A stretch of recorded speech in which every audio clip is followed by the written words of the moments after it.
नमस्कार, मैं हूं सौरभ शर्मा। प्रधानमंत्री गांधी परिवार के डायरेक्ट टारगेट पर है। पिछले कुछ घंटों में राहुल गांधी और प्रियंका गांधी दोनों ने मोदी पर सीधा हमला बोला है। और सिर्फ हमला ही नहीं बोला, मोदी के खिलाफ हैशटैग चलाया गया, एक हेट कैंपेन लॉन्च किया गया। कैंपेन की भाषा बिल्कुल निचले स्तर की है।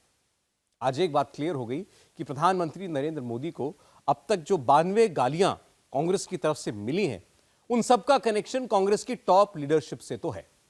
क्योंकि आज राहुल गांधी और प्रियंका गांधी गाली देने वालों को फटकार नहीं रहे हैं, बल्कि उन्हें बचा रहे हैं, उनको एक तरह से पुचकार रहे हैं। मोदी के खिलाफ ये पूरा खेल मोबाइल के जरिए शुरू हुआ है। सोशल मीडिया की दुनिया में मोदी के खिलाफ मोबाइल के नाम पर क्या क्या चल रहा है, आपको बताते हैं।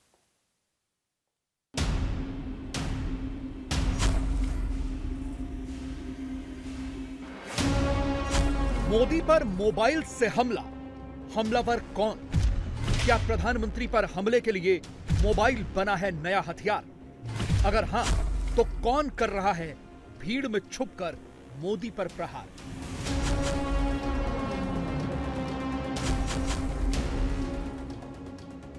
नरेंद्र मोदी पर मोबाइल से हमले क्यों बढ़ते जा रहे हैं? क्या यह प्रधानमंत्री की सुरक्षा में चूक है? क्या मोदी के लिए खतरे की घंटी है?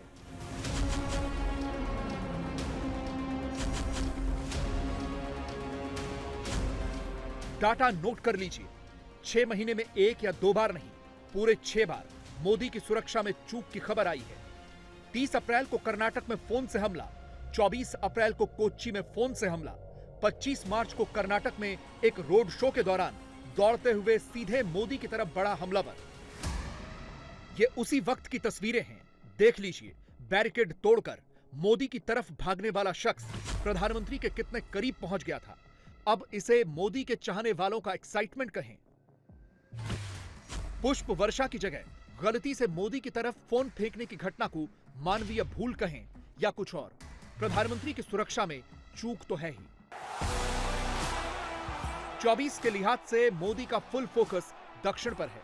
मोदी का इमीडिएट गोल कर्नाटक है। नोट करने वाली बात यह है कि सुरक्षा में चूक की आखिरी 3 घटनाएं दक्षिण के राज्यों में ही हुई हैं, यानी केरल और कर्नाटक। 2 और 3 मई को एक बार फिर मोदी का लोकेशन कर्नाटक होगा। मंगलवार को चित्रदुर्ग, विजयनगर, सिंधुनूर में मोदी की रैली होगी। कलबुर्गी में प्रधानमंत्री फिर से मेगा रोड शो करेंगे। मगर उससे पहले ही मोदी के दुश्मनों ने हमले के लिए एक दूसरा मोबाइल फोन ऑन कर लिया है। प्रधानमंत्री की सुरक्षा जैसे गंभीर मुद्दे को अपना पॉलिटिकल टूल बना लिया है। मोबाइल से मोदी पर यह हमला राहुल कर रहे हैं, प्रियंका कर रही हैं, खड़गे कर रहे हैं, सुरजेवाला कर रहे हैं, पवन खेड़ा कर रहे हैं और जयराम रमेश कर रहे हैं। शब्द क्या लिखे जा रहे हैं? बोल ये निकल रहे हैं कि मोदी अब चैन से सो नहीं पाएंगे। पोस्टर्स क्या छप रहे हैं? मोदी तो बहुत डरपोक है, रोने लगते हैं। नैरेटिव क्या बनाया जा रहा है कि मोदी जी अगर हिम्मत है तो राहुल से सीखो, सीधी बात करो, ड्रामा बंद करो, कांग्रेस ये तक कह रही है। और मोबाइल से मोदी पर हमले के लिए ट्रेंड क्या कराया गया है, देख लीजिए। यही हैशटैग घुमाया गया है। यह इकोसिस्टम 3 तरीके से मोदी पर हमलावर है। नंबर 1, पहले प्रधानमंत्री को गाली दो। नंबर 2, मोदी जवाब दें तो रैली में आकर मोदी को मजबूर डिक्लेयर कर दो। और नंबर 3, उसी एंटी मोदी वीडियो को काट छांट कर मोबाइल डिलीवर करा दो, सोशल मीडिया पर फैला दो। मोबाइल पर टेक्स्ट टाइप कर मोदी पर हमले की शुरुआत प्रियंका गांधी के इस बयान से हुई। मैंने पहला ऐसा प्रधानमंत्री देखा है, बहनों और भाइयों, पहला देखा है ना, जो आपके सामने आकर रोता है कि मुझे गाली लग रही है, मुझे गाली दे रहे हैं। आपके दुख सुनने के बजाय अपना दुखड़ा आपको सुनाते हैं। और किसी ने उनके ऑफिस में बैठकर एक लिस्ट बनाई है, कम से कम एक पन्ने पे फिट तो आ रही है। अगर मेरे परिवार को जो गालियां दी हैं इन लोगों ने, हम लिस्ट बनाना शुरू करें तो हम किताब पे किताब पे किताब छपवा लेंगे। प्रियंका का इतना कहना था कि कांग्रेस के इकोसिस्टम ने उनका पर्चा वायरल कराना शुरू कर दिया, ट्राई पीएम वाला पोस्टर घुमाना शुरू कर दिया।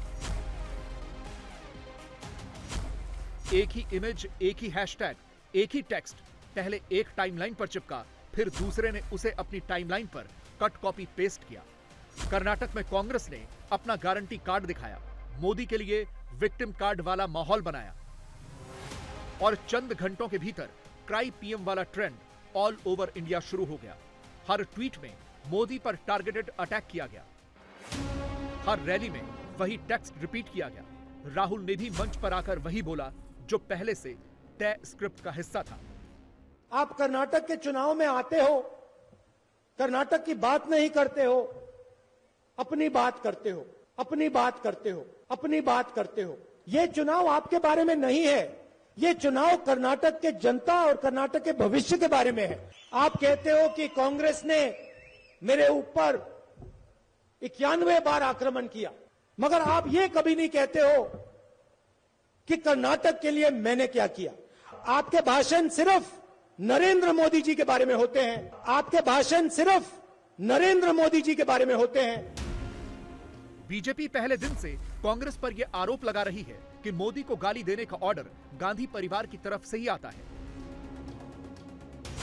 खुद अमित शाह कर्नाटक की चुनावी सभाओं में यह बात कह चुके हैं। यानी अगर यह कहा जाए कि प्रियंका ने जिस अंदाज में एक तरह से मोदी को गाली देने वालों को डिफेंड किया है, उसमें मोदी विरोधी गालीबाज नेताओं के लिए फटकार नहीं, पुचकार है। लेकिन कांग्रेस आज यह कहकर नहीं बच सकती कि चुनावी सभाओं में मोदी काम नहीं, सिर्फ गाली गिनाते हैं। क्राई पीएम का कैंपेन चलाकर मोदी विरोधी कुछ घंटों के लिए ट्रेंड तो हो सकते हैं, गालियां और गोलियां वाली तुकबंदी तो कर सकते हैं, मोदी को दी गई गालियों को अपने सियासी मनोरंजन का जरिया तो बना सकते हैं। लेकिन राहुल और प्रियंका खुद अपना सच नहीं छिपा सकते, क्योंकि प्रियंका का यह कहना कि मोदी देश के इकलौते ऐसे पीएम हैं, ऐसे नेता हैं जो हर वक्त सिर्फ गाली ही गिनाते रहते हैं। राहुल कभी नहीं गिनाते, प्रियंका कभी गाली नहीं गिनाती, यह सरासर गलत है। यह काम उन्होंने भी खूब किया है, बार बार किया है। वीडियो देख लीजिए, ऑडियो सुन लीजिए। The Prime Minister directly insults me. He says, "Why is your name Gandhi and not Nehru?" गाली दी मुझे, गाली दी मुझे, गाली दी मुझे। बीजेपी का प्रॉब्लम है कि उन्होंने हजारों करोड़ रुपए मेरी इमेज को खराब करने में लगा दी। नरेंद्र मोदी जी नफरत से बात करते हैं, मेरे पिता का अपमान करते हैं, दादी परदादा के बारे में बोलते हैं। बीजेपी के लोग, चाहे वो मनमोहन सिंह जी हो, चाहे वो कांग्रेस प्रेसिडेंट हो, चाहे वो सोलंकी जी हो, अशोक गहलोत जी हो, मैं हूं, हमारे बारे में वो कुछ भी कह सकते हैं। जो भी उनके दिमाग में आता है वो कहते हैं, गंदी से गंदी भाषा का प्रयोग करते हैं। मोदी जी स्वयं करते हैं और अपने भाषण में कहेंगे राहुल गांधी को भाषण नहीं देना आता।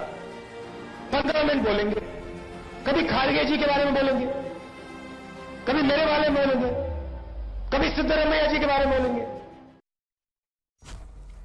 कैमरे से हटकर प्रियंका जब ट्विटर पर आती हैं तो वहां भी मोदी के खिलाफ वही लाइन चिपकाती हैं, और दूसरी तरफ कांग्रेस के नेताओं की मोदी विरोधी गाली गलौच वाली भाषा यूं ही चलती रहती है। अरे प्राइम मिनिस्टर कभी भी नहीं रोएंगे। अभी रोने का पिछले 9 साल से कांग्रेस ही कर रही है, और इतना कर रही है कि उनके आंख में जो आंसू भी नहीं रहा, ना पीपल का सिंपैथी भी उनके तरफ नहीं रहा। मोदी ने कुछ घंटों पहले ही बताया था, नंबर के साथ गालीबाज विरोधियों का चरित्र समझाया था, और अब इसमें एक और गाली जुड़ गई है। शनिवार तक मोदी विरोधी इकोसिस्टम प्रधानमंत्री को 91 गालियां दे चुका था, और अब गाली नंबर 92 की एंट्री हो गई है। इस बार कांग्रेस अध्यक्ष के बेटे प्रियांक खरगे ने शालीनता की सीमाएं लांघते हुए मोदी के लिए नालायक बेटा जैसे आपत्तिजनक शब्द का प्रयोग किया है। आप सब लोग डरिए मत, बंजारा का एक बेटा दिल्ली में बैठा है अंता। ऐसा नालायक बेटा तो कैसा होता भाई, घर कैसे चलेगा? ऐसा नालायक बेटा तो कैसा होता भाई, घर कैसे चलेगा? ऐसा नालायक बेटा तो कैसा होता भाई, घर कैसे चलेगा? ऐसा लग रहा है कि मानो इस वक्त कांग्रेस की टॉप लीडरशिप में इस बात का कंपटीशन चल रहा है कि कौन मोदी को कितनी भद्दी गाली दे सकता है। पहले खरगे मोदी को जहरीला सांप कहते हैं, फिर उनके बेटे मोदी का अपमान करते हैं। अति तो इस बात की है कि सब कुछ कैमरे पर होने के बावजूद कांग्रेस अध्यक्ष कैमरे पर आकर अपने बेटे को डिफेंड करते हैं। ये तक कह देते हैं कि प्रियांक खड़गे ने तो ऐसा कुछ कहा ही नहीं। No, that is very wrong. He never said, don't put these things in his mouth. He attacked the parliament member who abused him. So, don't put in his mouth these words for Modi. I'm sorry, everywhere this is going purposely, and morning he condemned, 9 o'clock. Modi पर ऐसी गालियों की बौछार करके उनके विरोधी पीछे छिप जाते हैं। मतलब निकलते ही कुछ देर के लिए शांत हो जाते हैं, लेकिन इस इकोसिस्टम को डिफेंड करने वाले लोग थोड़ी थोड़ी देर में कैमरे पर आकर एंटी मोदी नैरेटिव परोसते रहते हैं। बिल्कुल क्राई पीएम है। पीएम यहाँ आते हैं, यहाँ की बातें तो बोलते नहीं है, पर वो कहते हैं मुझ पर 91 बार अपमान हुआ है। क्या वो नंबर नोट कर रहे हैं क्या? 91 बार अपमान हुआ है। उसका अच्छा कार्टून निकला है। उसका एक कार्टून अमित शाह नड्डा साहब को बोल रहे हैं, जब ये 91-100 पहुंचेगा तो हम उनकी बात एक महोत्सव बनाएंगे। क्या है? लेकिन आपके नेताओं चाहे सोनिया जी, राहुल जी, इन सबको प्रधानमंत्री ने सोनिया जी के बारे में क्या क्या नहीं कहा है पिछले 10-15 साल। हम देखिए क्या क्या, मैं दोहराना नहीं चाहता हूँ, क्या क्या नहीं कहा। प्रधानमंत्री, खुद प्रधानमंत्री ने सोनिया जी के बारे में क्या क्या नहीं कहा। और जो यत्नाल है, जो प्रधानमंत्री के चहीते दोस्त हैं कर्नाटक में, उन्होंने क्या कहा। पर मैं दोहराना नहीं चाहता हूँ, खड़गे जी ने इसका स्पष्टीकरण भी दे दिया। लेकिन सोशल मीडिया के जमाने में कहीं ऐसी कोई बात छिपती कहां है। बीजेपी तो ऐसी सारी गालियों की लिस्ट पहले से ही रेडी कर चुकी है। अब उसमें एक नई गाली और जुड़ गई है। मोदी को गाली देने वाला एक और नया चेहरा बीजेपी को मिल गया है। प्रधानमंत्री जी क्या हुआ है वो जानते हैं, कांग्रेस पार्टी का बात करने दे वो।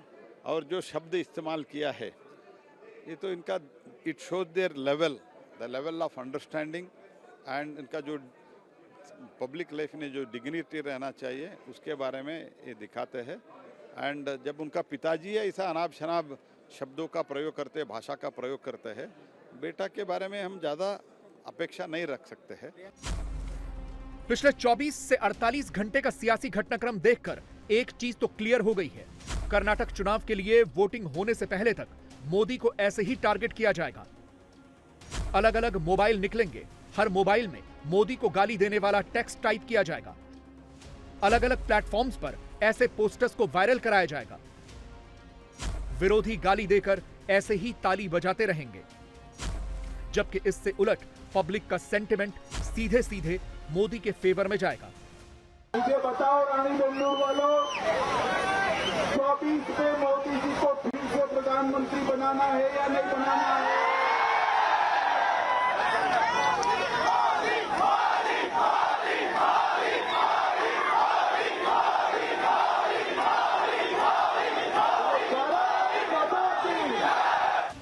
गुजरात में यह हो चुका है। कर्नाटक में भी मोदी को गाली देना उनके विरोधियों को बहुत भारी पड़ने वाला है। इसका हिंट खुद यूपी के बाबा बुलडोजर ने दे दिया है।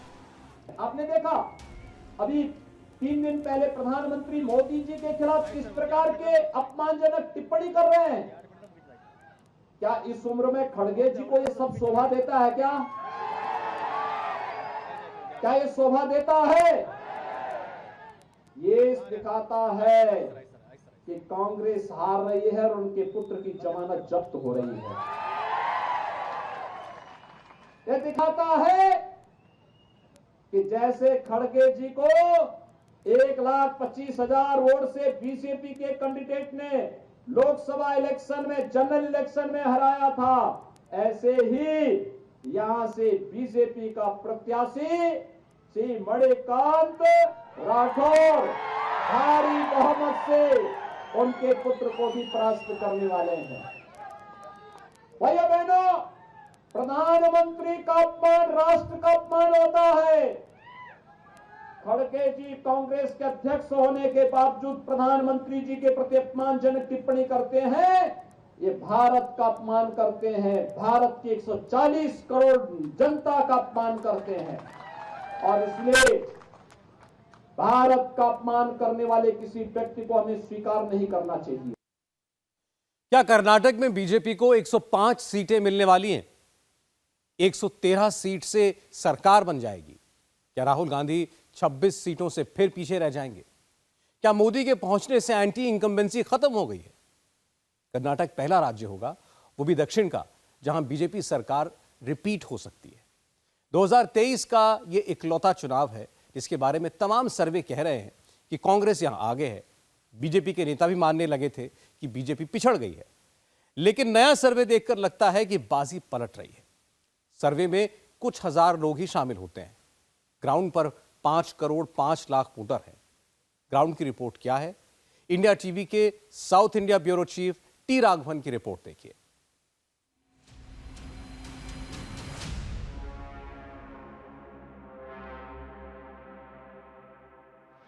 कर्नाटक के इलेक्शन हॉटस्पॉट से क्या खबर आ रही है? क्या कर्नाटक की लड़ाई बराबरी पर आ गई है या ज्यादा से ज्यादा 10-12 सीटों का मामला रह गया है? कर्नाटक इकलौता चुनाव है जिसके बारे में कहा जा रहा है कि यहां उलटफेर हो सकता है या हंग असेंबली हो सकती है। मोदी के टाइम में हंग असेंबली नहीं होती, वोटर आर पार का मैंडेट देता है। क्या कर्नाटक में भी ऐसा होगा या फिर यहां कुछ ऐसी चीज हो रही है जिसकी भनक भी मोदी विरोधियों को नहीं लग पा रही? कर्नाटक में बीजेपी 90 सीट जीतेगी, 100 सीट जीतेगी, 110 सीट जीतेगी या 120 से ज्यादा सीट जीतकर स्पष्ट बहुमत वाली सरकार बना लेगी। क्या प्रधानमंत्री के आने से बीजेपी जीत रही है? 10 मई को भारतीय जनता पार्टी की डबल इंजन की सरकार बनानी है। तो कांग्रेस पार्टी ने 4% मुस्लिम रिजर्वेशन किया था। भारतीय जनता पार्टी की बम्बई सरकार ने 4% मुस्लिम रिजर्वेशन को समाप्त किया। ऐसा नहीं है कि इस चुनाव में सिर्फ गांधी परिवार ही जीतना चाहता है। कर्नाटक चुनाव पर सबकी नजर है। ममता बनर्जी और नीतीश कुमार से लेकर अखिलेश यादव और अरविंद केजरीवाल तक कर्नाटक पर टकटकी लगा कर बैठे हैं। कर्नाटक का रिजल्ट 2024 के लिए होने वाले अलायंस को शेप देगा। कांग्रेस लोकल लीडर्स के भरोसे है। दिल्ली में कांग्रेस हाईकमान को लग रहा है कि सिद्धरमैया और डीके शिव कुमार ये चुनाव बसवराज बोम्मई से लड़ रहे हैं, लेकिन बीजेपी के लिए ये चुनाव 2 ही व्यक्ति लड़ रहे हैं। दिल्ली से नरेंद्र मोदी और बेंगलुरु से येदियुरप्पा, अमित शाह, जेपी नड्डा, योगी आदित्यनाथ, बसवराज बोम्मई, ये सारे नेता बस सपोर्टिंग रोल में हैं। अब आपको स्पॉट बाय स्पॉट बताते हैं कि प्रधानमंत्री ने फर्स्ट राउंड में जहां-जहां प्रचार किया वो स्पॉट क्यों चुने गए और मोदी की कैंपेनिंग के बाद वहां क्या आंकलन है। स्पॉट नंबर 1 बीदर, लिंगायत समुदाय के संस्थापक बसवन्ना का जन्म स्थान। स्पॉट नंबर 2 विजयपुरा, लिंगायत बहुल क्षेत्र। स्पॉट नंबर 3 कुदाची, बेलगावी जिले का लिंगायत बहुल इलाका। Spot number 4 Bengaluru urban, Karnataka की राजधानी का क्षेत्र। स्पॉट नंबर 5 कोलार, जहां राहुल गांधी ने मोदी सरनेम वाला विवादित बयान दिया था। स्पॉट नंबर 6 चन्नापटना, जहां 21% मुसलमान और 17% दलित हैं। स्पॉट नंबर 7 बेलूर, हासन जिले में देवगौड़ा का गढ़। और स्पॉट नंबर 8 मैसूरू, वो कलिंगा वोट का किला। चन्नापटना रामनगरा डिस्ट्रिक्ट में है और यहाँ पर भी बीजेपी के खाते में कोई सीट नहीं थी। रामनगरा के अलावा यहाँ पर मंड्या एक डिस्ट्रिक्ट है, वहाँ पर भी जेडीएस का गढ़ है। वहाँ पर 7 सीटों में से बीजेपी के पास एक भी सीट नहीं है। आप गौर कीजिए प्रधानमंत्री के इस पूरे तूफानी चुनावी कार्यक्रम में किस किस जगह पर उन्होंने टारगेट किया। रामनगरा वो जिला है जहाँ पर कनकपुरा पड़ता है। जो केपीसीसी प्रेसिडेंट हैं डीके शिव कुमार, वो इसी जिले से कंटेस्ट कर रहे हैं और मोदी ने वहाँ से एक जनसभा कर एक बड़ा संदेश दिया। इसके बाद प्रधानमंत्री नरेंद्र मोदी बेलूर पहुंचे। बेलूर हासन डिस्ट्रिक्ट में है। हासन में सिर्फ बीजेपी के पास एक सीट है, वो भी जेडीएस का गढ़ है, जो पूर्व प्रधानमंत्री हैं एचडी देवेगौड़ा, उनका पैतृक गांव है। फर्स्ट राउंड में मोदी ने 8 स्पॉट और 4 रीजन हिट किए। मोदी ने शुरुआत हैदराबाद, कर्नाटक या कल्याण कर्नाटक से की, फिर वो महाराष्ट्र कर्नाटक या कित्तूर कर्नाटक की तरफ गए। मोदी ने सबसे ज्यादा जोर ओल्ड मैसूर रीजन पर दिया और मोदी का सबसे grand show Bengaluru urban region में हुआ। कल्याण कर्नाटक रीजन में 7 जिले और विधानसभा की 41 सीटें हैं। 2018 के चुनाव में बीजेपी ने यहां 16 सीटें जीती थी। 21 सीट कांग्रेस के खाते में गई थी और 4 सीटों पर जेडीएस को जीत मिली थी। मुस्लिम और दलित वोट के दबदबे वाले कल्याण कर्नाटक में बीजेपी को दलित वोटों में स्विंग होता दिख रहा है। अगर ऐसा हो गया तो इस बार बीजेपी और कांग्रेस के फिगर एक्सचेंज हो सकते हैं। बीजेपी 21 तक पहुंच सकती है, कांग्रेस 16 पर रुक सकती है और जेडीएस को 4 सीटें मिल सकती हैं। अमित शाह और जेपी नड्डा की सबसे ज्यादा रैलियां, सबसे ज्यादा रोड शो कल्याण कर्नाटक में ही हो रहे हैं। महाराष्ट्र की सीमा से एकदम चिपका हुआ जिला है बेलगावी। कित्तूर कर्नाटक का ये जिला कर्नाटक का सबसे बड़ा जिला है। यहाँ लिंगायत वोटर्स का दबदबा है। बेलगावी में विधानसभा की 18 सीटें हैं। यहाँ बीजेपी मजबूत है। 2018 के चुनाव में बीजेपी ने यहाँ की 10 सीटें जीती थी और कांग्रेस को 8 सीटें मिली थी। 23 में बीजेपी ने यहाँ 14 सीटें जीतने का टारगेट रखा है, लेकिन बेलगावी में कांग्रेस को सिर्फ 4 सीटों पर रोक देना बीजेपी के लिए बहुत टफ है। कर्नाटक के जातीय समीकरण को साधने के लिए कांग्रेस सिद्धरमैया और डीके शिवकुमार पर डिपेंडेंट है। दलित वोटों के लिए उसके पास खरगे हैं। राहुल के कर्नाटक दौरे लिमिटेड हैं। कांग्रेस के लिए क्राउड पुल करने का काम प्रियंका गांधी वाड्रा कर रही हैं। मैंने पहला ऐसा प्रधानमंत्री देखा है बहनों और भाइयों, पहला देखा है ना, जो आपके सामने आकर रोता है कि मुझे गाली लग रही है, मुझे गाली दे रहे हैं। अप्रैल के आखिर तक कर्नाटक चुनाव में कांग्रेस का अपर हैंड बताया जाता था। इसके 4 मेन रीजन थे। बीजेपी के सबसे कद्दावर नेता येदियुरप्पा इस बार चुनाव नहीं लड़ रहे। 1.5 साल पहले बोम्मई को सीएम बनाने से लिंगायत सपोर्टर नाराज हुए। बोम्मई सरकार के खिलाफ जबरदस्त एंटी इनकम्बेंसी क्रिएट हुई। इसको भुनाने के लिए कांग्रेस ने 40% सरकार और पे सीएम कैंपेन चलाया। कर्नाटक चुनाव में कांग्रेस का फ्री वाला दांव भी चला। खुद राहुल गांधी ने कांग्रेस सरकार बनने पर 5 वादों की चुनावी गारंटी दी। हर महीने 200 यूनिट बिजली फ्री, हर महीने 10 किलो चावल फ्री, हर महिला को हर महीने 2000 रुपए, बेरोजगार ग्रेजुएट को हर महीने 3000 रुपए और डिप्लोमा धारक को 1500 रुपए, महिलाओं को मुफ्त बस पास। कांग्रेस के इस नैरेटिव का काउंटर करने का बीड़ा खुद मोदी ने उठाया। क्या मोदी ने ये तिलिस्म तोड़ दिया? आज कांग्रेस की अपनी वारंटी, कांग्रेस की अपनी वारंटी खत्म हो चुकी है, इसलिए उसकी हर गारंटी झूठी ही होगी। इसकी एक और सच्चाई मैं आपको बताता हूं। अभी ताजा उदाहरण हिमाचल का है। वहां की बहनों को इन्होंने गारंटी दी कि पहली कैबिनेट बैठक में ही घर की हर महिला को 1500 रुपये देंगे। सरकार बनी तो कांग्रेस ने हिमाचल की बहनों से विश्वासघात कर दिया। वो आज तक पैसों का इंतजार कर रही है। हिमाचल में दी हुई अपनी गारंटी कांग्रेस सरकार में आने के बाद भूल गई। और जानते हैं कांग्रेस ने पहली कैबिनेट में क्या किया? डीजल के दाम बढ़ा दिए और बीजेपी की सरकार की कई योजनाओं बंद कर दिया। और यही कांग्रेस का असली चेहरा है। कांग्रेस की नीति ही रिवर्स गियर की है। चुनाव भाषण से नहीं जीते जाते, चुनाव जीते जाते हैं स्ट्रेटजी से। कर्नाटक में बीजेपी उस स्ट्रेटजी पर चुनाव लड़ रही है जिसे बीजेपी हेडक्वार्टर में बैठकर खुद नरेंद्र मोदी ने डिजाइन किया है। अब आपको बताते हैं कि ओल्ड मैसूर रीजन में मोदी का इतना फोकस क्यों है। ओल्ड मैसूर पॉलिटिकली कर्नाटक का सबसे हॉट रीजन है और संयोग से यहीं पर बीजेपी सबसे कमजोर है। ओल्ड मैसूर रीजन में विधानसभा की 61 सीटें हैं। 2018 विधानसभा चुनावों में यहां जेडीएस को सबसे ज्यादा 29 सीटें मिली थीं। कांग्रेस के खाते में 19 सीटें गई थीं।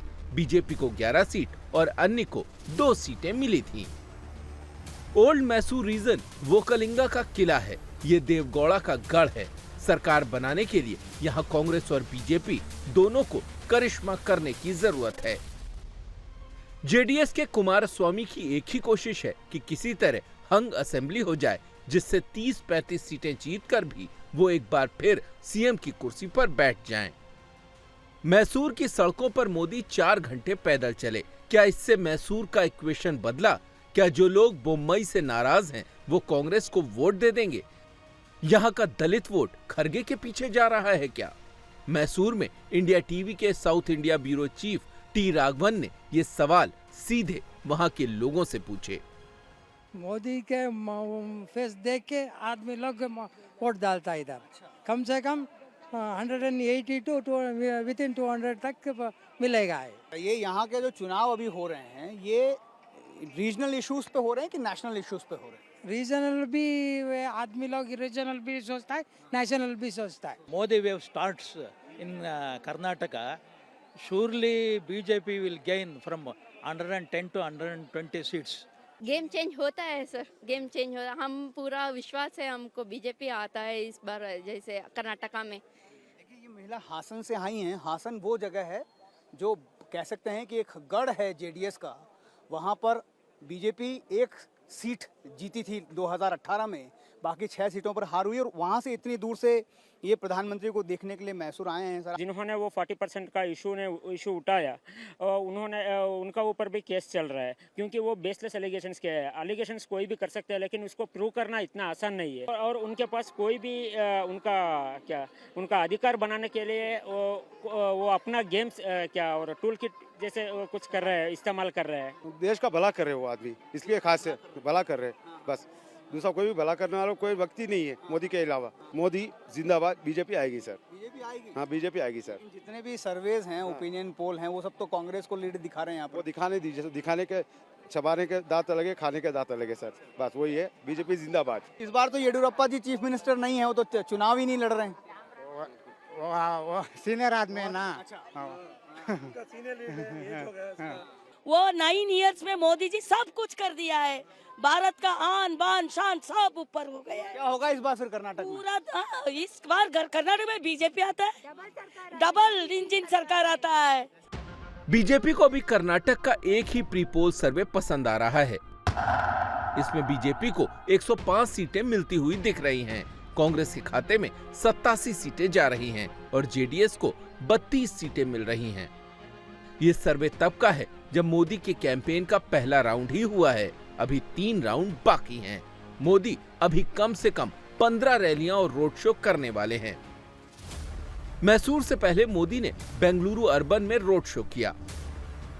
बेंगलुरु अर्बन में विधानसभा की 28 सीटें हैं।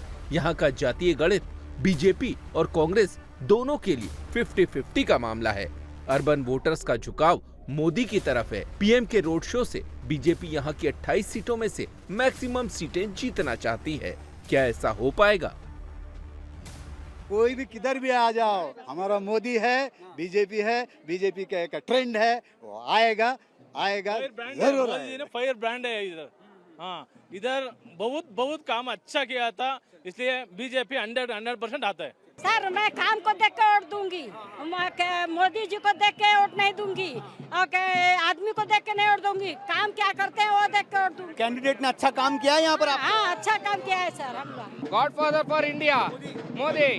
यहाँ पर जो अभी कह रहे हैं, जो सर्वे आ रहे हैं, जो ओपिनियन पोल आ रहे हैं, कह रहे हैं कि कांग्रेस आगे है। अभी प्रधानमंत्री आ गए यहाँ पर, उसके बाद बाजी पलट जाएगी, गेम बदल जाएगा। नहीं, only Modi, only Modi, only Modi. आपको लगता है गेम बदल जाएगा मोदी जी का? बहुत मोदी। ओनली कमला। हमारे यहाँ के यशवंतपुर के कैंडिडेट एसटी सोमशेखर सर है, वो भी अच्छा काम कर रहे हैं और मोदी जी की तो लेवल अलग ही है सर। उनके हम बहुत बड़े मोदी मोदी मोदी है। जो भी ओपिनियन पोल सर्वे वगैरह आ रहे हैं अभी, तो उसमें तो कांग्रेस को ज्यादा सीट बता रहे हैं। मोदी जी के नहीं, मेरी सवाल तो सुनिए आप। मोदी जी के आने के बाद गेम बदल जाएगा आपको लगता है? 101% सर। कोई प्रॉब्लम नहीं है इधर। अपोजिशन पार्टी ने पूरा गड़बड़ कर लिया। अपोजिशन कांग्रेस और जेडीएस वाले हैं, पूरा गड़बड़ कर रहे हैं। यहाँ पूरा ನ್ಯಾಷನಲ್ ಇಶ್ಯೂಸ್ है। ಮೋದಿ ಅವ ಅಭಿ ಎಲ್ಲರಿಗೂ ಚೆನ್ನಾಗಿದೆ, ಈ ಸರಿ ಬಿಜೆಪಿ ಗೆಲ್ಲೋದು ಗ್ಯಾರಂಟಿ ಇದೆ। कह रहे हैं कि कम से कम 16 से 20 सीटें जो है वो तय है, मोदी जी के आने के बाद बेंगलुरु में आ जाएगी। मोदी ने आके दो बार आके बहुत अच्छा काम किया है। सबको आदमी को बहुत काम है। अब वैकेंसी है, अब वेव है। ये कर्नाटक में बीजेपी 130 स्वीप करता है। कर्नाटक के चुनाव में मोदी अम्ब्रेला की तरह उतारे गए। 10 दिन में देश के सबसे बड़े नेता 22 रैलियां कर रहे हैं। पहले दिन से ये बीजेपी का इशारा है कि कर्नाटक में वो सरेंडर मोड में बिल्कुल नहीं है। सवाल है कि क्या राहुल प्रियंका की रैलियां भी उसी तरह प्लान हुई हैं? राहुल मोदी की तरह रैलियां नहीं कर रहे। राहुल से ज्यादा तो प्रियंका गांधी मैदान में हैं। तो राहुल क्या कर रहे हैं? बहुत दिनों बाद राहुल आज कर्नाटक पहुंचे और टुमकुरू में रैली की। मेरा सवाल नरेंद्र मोदी जी से यह है कि पिछले 3 सालों में जब आपको मालूम था कि कर्नाटक में 40% चोरी हो रही है, तो आपने क्या किया? आप कर्नाटक के चुनाव में आते हो, कर्नाटक की बात नहीं करते हो, अपनी बात करते हो। रैली खत्म करते ही राहुल उसका वीडियो काट कर ट्विटर पर अपलोड करने में लग गए। नरेंद्र मोदी जी, ये चुनाव आपके बारे में नहीं है, ये चुनाव कर्नाटक के जनता और कर्नाटक के भविष्य के बारे में है। आप कहते हो कि कांग्रेस ने मेरे ऊपर 91 बार आक्रमण किया, मगर आप ये कभी नहीं कहते हो कि कर्नाटक के लिए मैंने क्या किया। सोचिए, 2023 का जो चुनाव राहुल के लिए सबसे ज्यादा इम्पोर्टेंट है, उसके प्रति कांग्रेस के नेता कितने सीरियस हैं। बीजेपी के स्टार कैंपेनर तूफानी दौरे कर रहे हैं। वो जगह देखकर, समीकरण देखकर बोलते हैं। राहुल बस मोदी पर अटैक करना जानते हैं। राहुल वैसे भी कर्नाटक में कांग्रेस की सबसे बड़ी उम्मीद नहीं है। कांग्रेस को सबसे ज्यादा सिद्धरामैया पर यकीन है। तो हमने उनके चुनाव क्षेत्र वरुणा में जाकर वहां का माहौल भी देखा। वरुणा की ये सीट सिद्धरामैया के बेटे और कांग्रेस के सिटिंग एमएलए यतींद्रा ने छोड़ी है। वरुणा के सिद्ध रामन्न हुंडी गांव में सिद्धरामैया का जन्म हुआ। यहीं से उन्होंने पढ़ाई की और वकालत की डिग्री लेने के बाद पब्लिक लाइफ में आए। आज भी यहाँ सिद्धरामैया का घर है। हमारे साथ सिद्धरामैया के भाई ಸಿದ್ದೇಗೌಡ साहब जुड़े हैं। सर, तम अभिप्राय ಏನು ಇವಾಗ ಮತ್ತೆ ಅವರು ವರುಣಾನಲ್ಲಿ ಕಾಂಟೆಸ್ಟ್ ಮಾಡ್ತಾ ಇದ್ದಾರೆ? ಅಭಿಪ್ರಾಯ ಏನು, ಅವರು ಗೆಲ್ತಾರ ಗ್ಯಾರಂಟಿ ಎಲ್ಲ ಮಾಡಾರ, ಇದೆಲ್ಲ ಮಾಡಾರ. ಈ ರೋಡ್ಗಳು ಹಿಂಗಿದ್ವು ಅವರು ಬಂದಾಗ ಎಲ್ಲ ಮಾಡಾರ. ಒಳ್ಳೆ ಏನು ಮಾಡ್ಬೇಕು ಎಲ್ಲ ಮಾಡತ್ತೆ ಇರೋಗದ ಜನಗಳಿಗೂ ಮಾಡಾರ. ವೋಟ್ ಗೆಲ್ಬೇಕಾದ್ರೆ ಮಾಡಿದೆ ಹೆಂಗೆ ಗೆಲ್ಲಕ್ಕದ್ದು. ಇನ್ನೊಬ್ಬ ಬತ್ತಾನೆ, ಈಗ ಸ್ವಾಮಣ್ಣ ಹೊಸ್ತಾ ಬತ್ತಾನ ನಮ್ಗೆ ಗೆದ್ಬಿಟ್ಟಾರ, ಇವರೇ ಗೆಲ್ಲೋರು। ये कह रहे हैं कि बहुत सारा काम किया है। जिस तरह की सड़कें आप यहाँ पर देख रहे हैं, कम्प्लीटली हमें भी नजर आई। पक्की रोड है यहाँ पर, सीमेंटेड रोड्स हैं। और उसके अलावा ये कह रहे हैं कि जो लोग यहाँ पर जो चाहते हैं, जो लोगों की डिमांड है, उस सबको उन्होंने फुलफिल किया है एमएलए रहते हुए। इसलिए उनको कोई डाउट नहीं है कि वो यहाँ से जीत रहे हैं। सिद्धरामैया ने अपने चुनाव प्रचार की शुरुआत सिद्धलिंगेश्वरा मंदिर से की। इस बार सिद्धरामैया को वाकई में देवी देवताओं के आशीर्वाद की जरूरत है। बीजेपी ने यहां से आवास मंत्री वी सोमन्ना को मैदान में उतारा है। सोमन्ना लिंगायत हैं और वरुणा सीट पर सबसे ज्यादा 53,000 लिंगायत वोटर हैं। इसके बाद इस सीट पर दलित वोटर्स की संख्या ज्यादा है। सिद्धरामैया की जाति कुरुबा समाज के लोग तीसरे नंबर पर हैं। यहाँ आदिवासी वोटर्स की तादाद भी ठीक ठाक है। चुनाव में अगर रिजर्वेशन को लेकर बीजेपी सरकार के फैसले का असर पड़ा और लिंगायत के साथ साथ अगर एससी वोट भी बीजेपी की ओर शिफ्ट हो गए, तो सिद्धरामैया के लिए मुश्किल हो सकती है। जेडीएस ने सिद्धरामैया की सीट फंसाने के लिए यहां से दलित कैंडिडेट दिया है। 2018 में उन्होंने अपने बेटे डॉक्टर यतींद्रा के लिए सीट छोड़ी, खुद चामुंडेश्वरी और बादामी से चुनाव लड़ा। हालांकि चामुंडेश्वरी से सिद्धरामैया चुनाव हार गए और बादामी से बहुत कम मार्जिन से वो चुनाव जीते थे। उसके बाद यहाँ पर एक बार फिर उन्होंने इस बार वरुणा से चुनाव लड़ने का फैसला किया है। लास्ट इलेक्शन होने का दांव सिद्धरामैया का इमोशनल कार्ड है। वो लोकल वर्सेस बाहरी का कार्ड भी खेल रहे हैं। ग्राउंड जीरो की बात करें तो सिद्धरामैया के काम से पब्लिक में ज्यादा नाराजगी नहीं है, लेकिन कास्ट फैक्टर से उनका खेल बिगड़ सकता है। गौर करने वाली बात यह है कि जो नेता कर्नाटक में कांग्रेस की सबसे बड़ी उम्मीद है, वो भी अपने घर में ही घिरा हुआ है। ये होती है रणनीति, इसमें मोदी का कोई सानी नहीं। जितना खेल ले। इंडिया टीवी हर वक्त हर जगह डाउनलोड करने के लिए सर्च करें India TV news Google play store या ऐप स्टोर पर।